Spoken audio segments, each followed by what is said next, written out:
그리고 나서 근조립은 거꾸로 달라고 한 거 아니에요? 그렇습니다. 뭔 개소리야? 그렇게 해서 어떻게 그 영혼이 유가족이 위로가 돼? 3년째 이야기를 똑같이 하는데 똑같은 영상 들고 이걸 받아주는 대통령이 오니까 너무 좋네. 어제 이재명 대통령은 12구 이태원 참사 관련해 진상규명 신속 철저히 하고 유가족에게 지원하라 지시했습니다. 21세기 대한민국 서울 한복판에서 길을 가다 150여 명이 압살을 하다니요. 수사 다시 합시다. 이태원 참사 특별조사위원회의 진상규명 활동이 신속하고 철저하게 이루어지도록 하고 유가족과 피해자들의 의사를 충분히 반영할 수 있게 아낌없이 지원하라고 지시했습니다. 이태원 참사는 특검 대상이 아니거든요. 근데 특검까지 안 가도 돼요. 왜냐하면 그 진상을 가장 잘하는 게 경찰이거든요. 네. 경찰이 책임을 다 집어썼는데 물론 경찰 책임도 있긴 있습니다. 하지만 경찰이 인력 배치를 그렇게 할 수밖에 없었던 정권 차원의 마약 수사 드라이브가 있었고 그게 참사의 근본 원인이라고 저는 생각하는데 네. 그 수사를 전혀 안 했어요. 그러니까 이태원 참사는 제가 보기엔 정권의 치적을 억지로 만들어내려고 국민의 생명과 안전을 등한시한 권력의 책임을 일선 경찰에 떠넘긴 권력형 재난이다. 네. 저는 그렇게 생각해 왔거든요. 그런데 당시에는 이렇게 얘기하는 사람은 저밖에 없었어요. 왜냐하면 정권 초였거든요. 출범하고 몇 개월 지나지도 않았고 그 수사를 제대로 했으면 윤석열에게 책임을 묻고 또 당시 법무부 장관이자 정권 2인자였던 한동훈 장관에게 책임을 물어야 되니까 그때는 이 주장을 정환했어요. 그렇습니다. 그래서 음모론자 소리를 들었어요. 직업적 음모론자라고.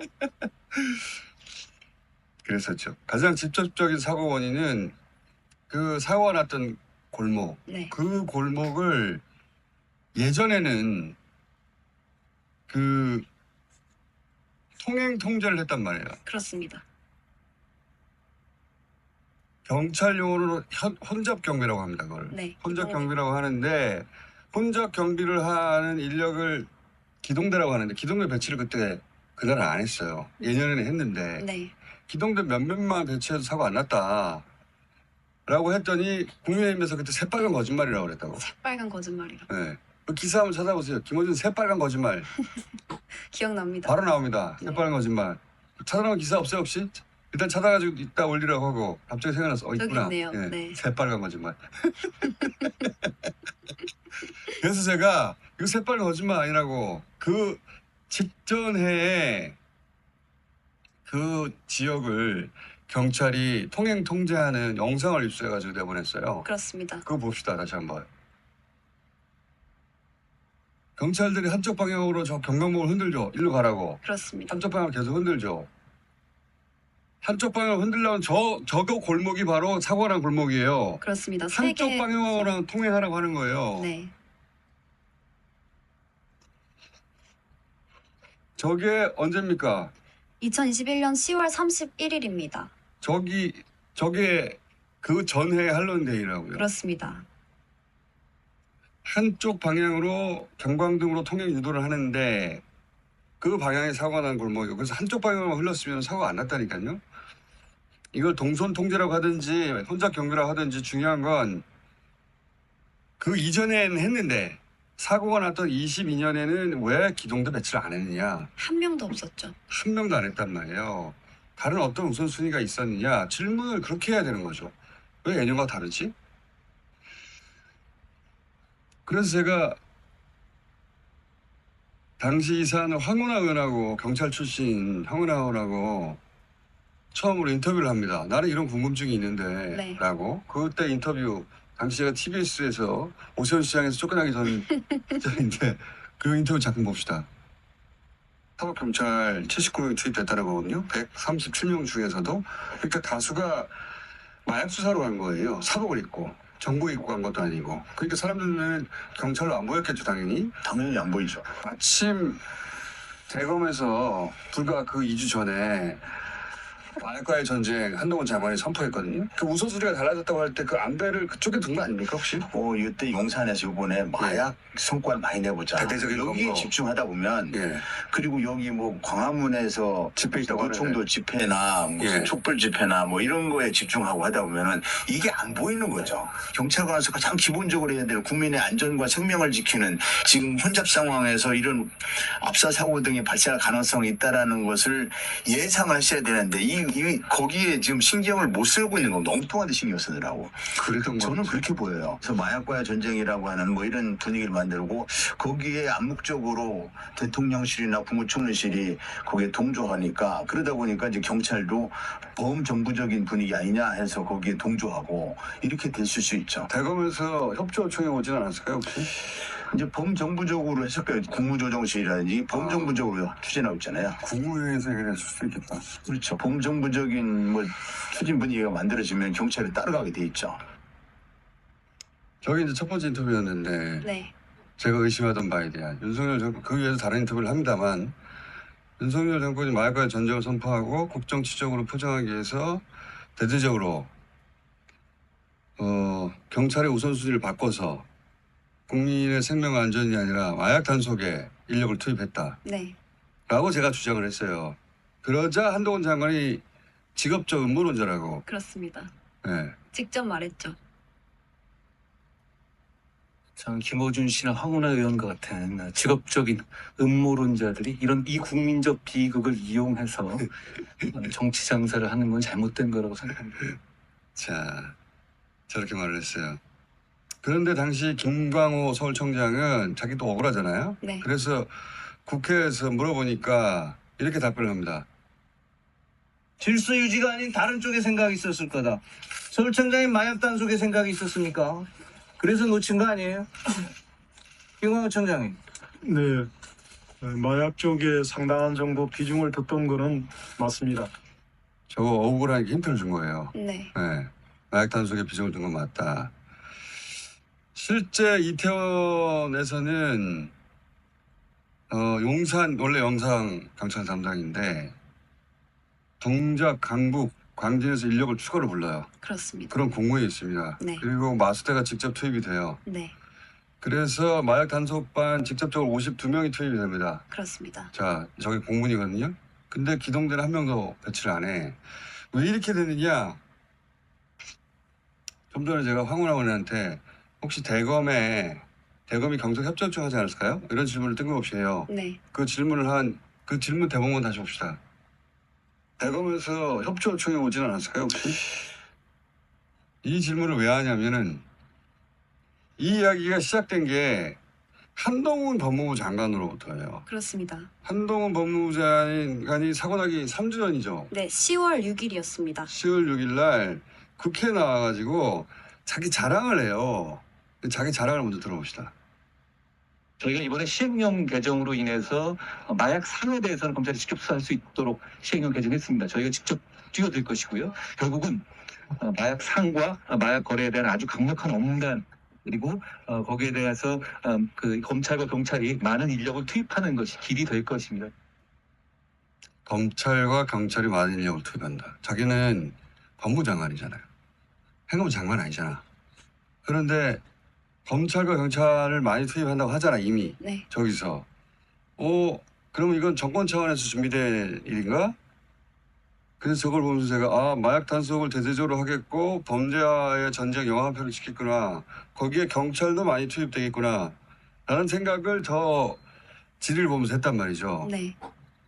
아니나 다를까 저 말하고 나서 며칠 후에 대검의 마약과의 전쟁을 각오하라는 지시를 합니다. 그렇습니다. 10월 13일이었습니다. 바로. 그리고 경찰의 날 이제 윤석열이 직접 등장을 해요. 봅시다. 특히 우리 미래 세대를 지켜야 한다는 사명감으로 마약과의 전쟁에서 반드시 승리해 주십시오. 경찰의 날 가서 대통령이 마약과의 전쟁을 반드시 승리하라고 지시를 하잖아요. 네. 그리고 그 다음 날은 국무총리한테 특단의 조치를 강구하라고 네. 10월 24일이었습니다. 국무총리한테 얘기를 합니다. 그리고 그 다음에 당정협의회가 열려요. 네. 그래서 범정부 영역을 총동원해라. 네.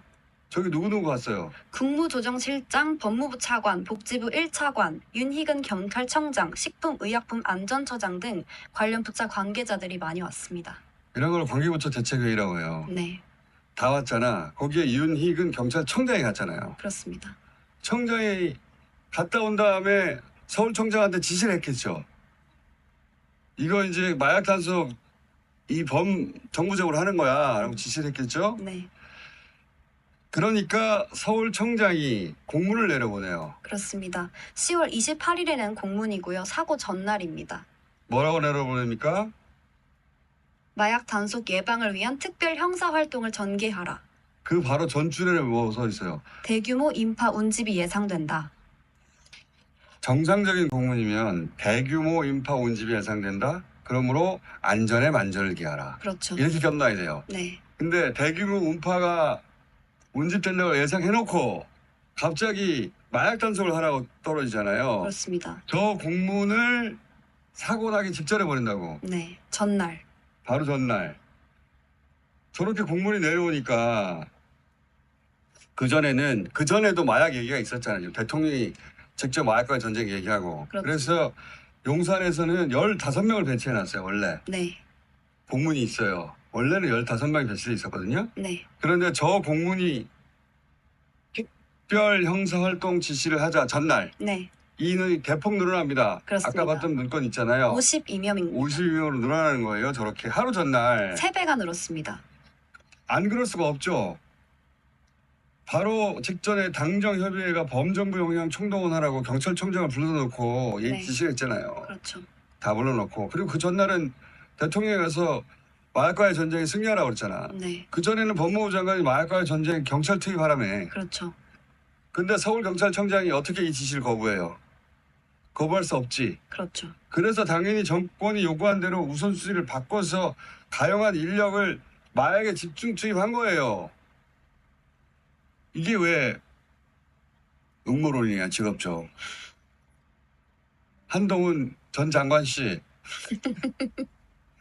이게 왜 음모론이냐고. 근데 한동훈 당시 장관이 정권 2인자에다가 출범한 지 몇 개월 되지도 않았거든요. 정권이. 서슬이 퍼를 때라 직업적 음모론자고라고 하니까 아무도 내 주장을 안 받아주죠. 언론에서. 그러던가 말던가 계속 주장했어요. 저는. 계속 주장했는데 이거는 그 이전에 저렇게 마약수사대 52명 투입한 것과 다르게 그 이전에 어떻게 했는지 보면은 확연하게 차이가 납니다. 그렇습니다. 그 직전에 그 기동대 배치 표가 있어요. 공문이. 네. 그거 한번 띄워봐 주세요. 당시에는 경찰 기동대 133명이 투입됐습니다. 저 지도 좀 확대해 줘봐요. 보면은 이렇게 번호가 써 있잖아요. 그렇습니다. 여기는 고정 배치된 곳이에요. 네, 여기에 4번 있죠. 그렇습니다. 여기가 사고 난 지역이고 우리가 아까 처음에 봤던 영상 있죠. 네, 그 영상에 인력이 그렇게 배치됐던 거예요. 네, 세계 음식 문화 거리죠. 그리고 여기 밑에 보면 유동이라고 돼 있죠. 네, 여기는 기동대가 왔다 갔다 하는 겁니다. 그 지역을. 근데 여기는 고정 배치돼 있잖아요. 네. 여기는 유동인구가 엄청 많거든요. 그리고 4번이 바로 사고가 났던 것이고 네, 그 앞에 맨 처음에 봤던 영상, 그 영상 다시 한번 봅시다. 2021년 당시입니다. 저렇게 4번이 배치돼 있었던 거예요. 네, 그 전에도 그렇고 항상 경찰은 저 지역을 너무 잘 알아요. 네, 그 사고가 안 났던 거예요. 그런데 사고가 난 2020년 윤석열 임기 첫 해에 이태원에는 저 기동대가 몇 명 배치되느냐? 빵명, 제로. 제로. 133명이 단 한 명도 배치되지 않았다고. 그렇습니다. 이게 어떻게 경찰만의 책임이야? 경찰은 그냥 뒀으면 하던 대로 했을 거예요. 잘 아니까 저 지역을. 네, 그러면 참사 안 났어요. 근데 자기들이 그렇게 잘못해놓고 경찰에만 뒤집어 씌웠으니까 그 경찰의 책임도 있는데 자기 잘못이 있으니까 기소도 제대로 안 됐어요. 그래서 지금 네. 김강호 서울청장 지금 1심 어떻게 됐습니까? 1심 무죄로 선고됐습니다. 작년 10월 7일이었습니다. 자, 그리고 그것만 한 게 아니라 이제 정권이 원하는 대로 마약 수사에 올인하는데 그게 세상에 알려져야 될 거 아니에요? 그 기자들을 잔뜩 부릅니다, 전날. 네. 기자들 지상파하고 종편 지사들 다 불러요. 왜냐면 단속 장면이 카메라에 찍혀야 알릴 거 아니야. 네. 그리고 그 기자들한테 몇 시부터 마약 단속 나간다고 계속 문자를 보냅니다. 네. 그 문자도 그대로 남아있지. 10시 반부터 마약 단속 나갑니다. 라고 10시 6분에 보냈습니다. 사고 나기 직전이에요, 저 네, 때가. 사고 나기 9분 전이었습니다. 그리고 나서 10시 55분에 현장 인파 문제 해결이 안 돼가지고 지금 못 나갔다고 얘기하고 있잖아요. 사고가 났는데도 저 때까지 미련을 못 버리고 계속 그렇습니다. 추진하려고 해요. 네. 그리고 최종적으로 1시간 반이 흐른 다음에 단속이 지속됐다고 문자 보낸단 말이죠. 그렇습니다. 저 때 현장에 나왔던 기자들이 있을 거 아닙니까? 네. 그 기자들은 저 상황을 봤을 거 아니에요. 그래서 TV조선에서 여러 기자들이 그날의 이야기를 했는데 TV조선의 당시 기자가 한은지 기자입니다. 한은지 기자가 가장 정확하고 중요한 얘기를 합니다. 네. TV조선이 그때 중요한 역할을 제 기준에서 했는데 그때 영상 잠깐 봅시다. 하로윈을 앞둔 주말이라서 경찰의 업소 단속을 동행 취재하기 위해서 밤 8시쯤부터 이제 여러 다른 언론사들과 함께 나가 있었습니다. 당시 경찰의 단속 예정지는 참사가 발생한 골목 바로 위쪽인 세계 음식거리였는데요. 경찰은 당초 예정했던 이태원 마약 단속을 결국 취소한다고 기자들에게 문자를 보냈습니다. 그래서 중요한 얘기를 합니다. 단속 예정지를 얘기하죠. 네. 단속 예정지. 음식거리. 네. 참사가 발생한 골목 바로 위쪽입니다. 세계 음식 문화거리. 여기가 단속 예정지였던 거예요.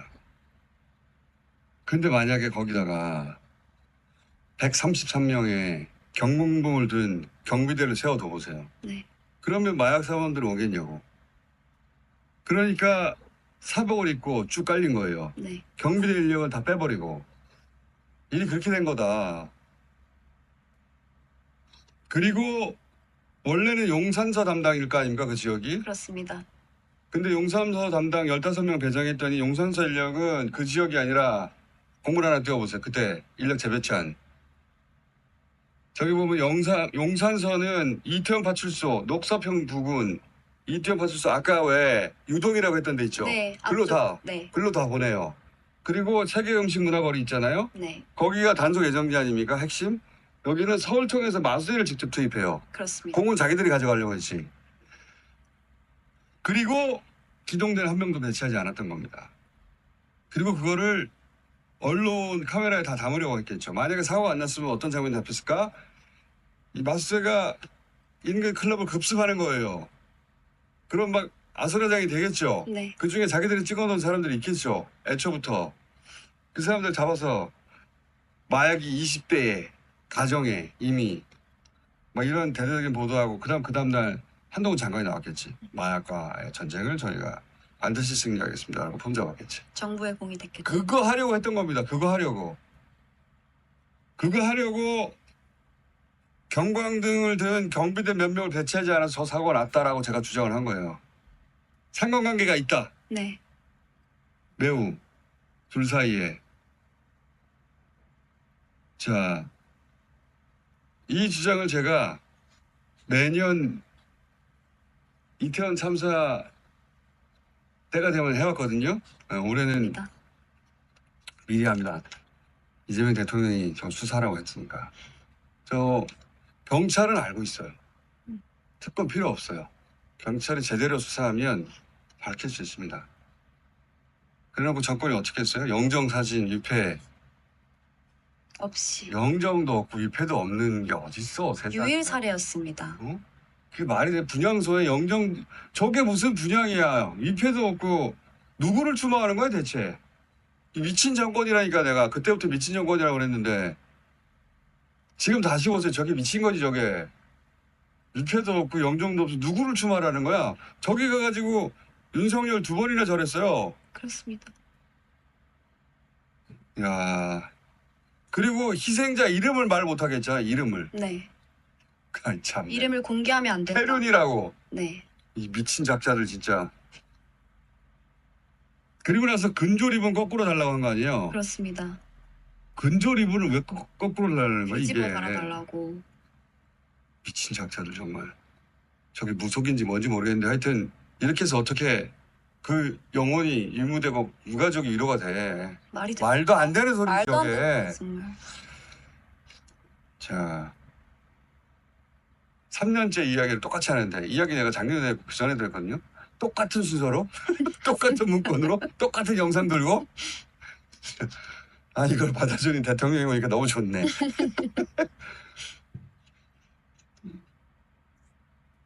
자료도 다 남아 있어요 사실은. 제가 저 자료를 어디서 듣겠어요. 경찰 자료에 다 공문으로 나왔다.